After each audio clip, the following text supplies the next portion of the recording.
Little Billy and Cherry are only 10 years old, but they just know that they are in love. One day, they decide that they want to get married.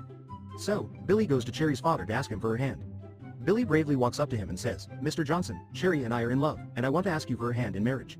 Thinking that this was the cutest thing, Mr. Johnson replies, "Well, Billy, you are only 10, where will you two live?" Without even taking a moment to think about it, Billy replies, "Well, in Cherry's room, it's bigger than mine, and we can both fit there nicely." Still thinking this is just adorable, Mr. Johnson says with a huge grin, "Okay then, how will you live?